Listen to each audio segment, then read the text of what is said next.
ఇది survey number 2/5 pattadar Mallareddy ఎం మల్లారెడ్డి 15 ఎకరాల 19 గుంటలు ఎక్స్టెంట్. ఆయనకి సీలింగ్ డిక్లరేషన్లో 7.5 ఎకరాలు ఎక్సెస్ వస్తే ఆ ఎక్సెస్ని గవర్నమెంట్కి సరెండర్ చేస్తే గవర్నమెంట్ 2.5 ఎకరాలు ఓ ముగ్గురికి అలాట్ చేసింది. మిగిలిన 8 ఎకరాలు ఆయన పట్ట. అయితే 1985లో మల్లారెడ్డి గారు ఆయనకున్న 8 ఎకరాలలో నుంచి 2 ఎకరాలు నల్లవెల్లి పోచే అనే అతనికి అమ్మిండు. అమ్మిన తర్వాత 1986లో ఈ మల్లారెడ్డి 6 ఎకరాలు, నల్లవెల్లి పోచయ్య 2 ఎకరాలు గవర్నమెంట్ సరెండర్ చేసి ఎస్సీలకి సీలింగ్ పట్టా ఇచ్చిన 7.5 ఎకరాలు మొత్తం కలిపి రమణారావు అనే అతనికి జీపీఏ ఇచ్చి జీపీఏ ద్వారా టోటల్ ప్లాట్స్ అన్ని అమ్మారు. టోటల్ ప్లాట్స్ అన్ని అమ్మిన తర్వాత ప్లాట్ ఓనర్లు ఎంజాయ్ చేస్తున్నారు, మంచిగా హ్యాపీగా ఉన్నారు.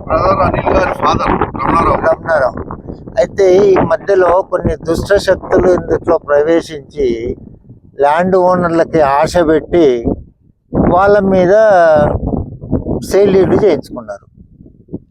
సేల్ డీడ్ చేయించుకొని ఈ సేల్ డీడ్లు 1, 2, 3 చేతులు మారినట్టు చూపించారు. ఎందుకంటే బ్యాంక్ వాళ్ళు లోన్ ఇస్తానికి డాక్యుమెంట్ ట్రాన్సాక్షన్ అయినట్టు. ఇందులో main culprit Srinivasarao and Balagoud, Sunil Chowdary, Sridhar Reddy వీళ్ళు ఏం చేశారు, ఐడిబిఐ బ్యాంకుకి పెట్టి 12 కోట్ల రూపాయలు లోన్ తీసుకున్నారు. లోన్ తీసుకున్న తర్వాత మమ్మల్ని ప్లాట్లలోకి రానియట్లేదు, పోలీసు వాళ్ళని కట్టుకొని మమ్మల్ని ఇబ్బంది పెడుతున్నారు. మేము 1 year బ్యాక్ ఇక్కడ మేమంతా ప్లాట్లలో ఎవరి ప్లాట్లకి వాళ్ళు టారీ గోడలు పెట్టుకుంటే నైట్ మొత్తం డిమాలిష్ చేశారు. మొత్తం డిమాలిషన్ చేశారు. డిమాలిష్ చేసిన తర్వాత మేము పోలీసు వాళ్ళకి ఈ డిమాలిషన్ గురించి కేసు ఫైల్ చేయమని అప్లికేషన్ ఇచ్చాం, ఎఫ్ఐఆర్ చేయమని. రాజిరెడ్డి గారు నేను వాళ్ళు చేయలే, ఇంతవరకు రానియట్లేదు. చేస్తామంటున్నారు, రావట్లేరు. ఇప్పుడు మా ప్లాట్లు మాకు చక్కగా కావాలి. వాళ్ళన్నీ దొంగ రిజిస్ట్రేషన్లు, ఆ రిజిస్ట్రేషన్లన్నీ క్యాన్సిల్ కావాలి.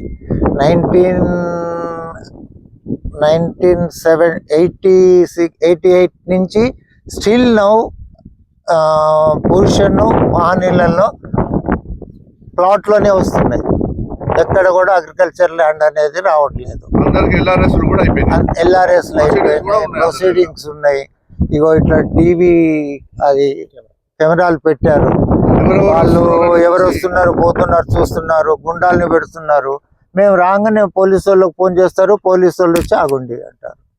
ఇది జరిగింది. మమ్మల్ని ఘోరమైన ఇబ్బంది పెడుతున్నారు. పెద్ద శక్తులు ఉన్నారు దీని వెనక. ఇంకొకటి దొంగ రిజిస్ట్రేషన్లు, అన్ని వాల్యూ లేని రిజిస్ట్రేషన్లు.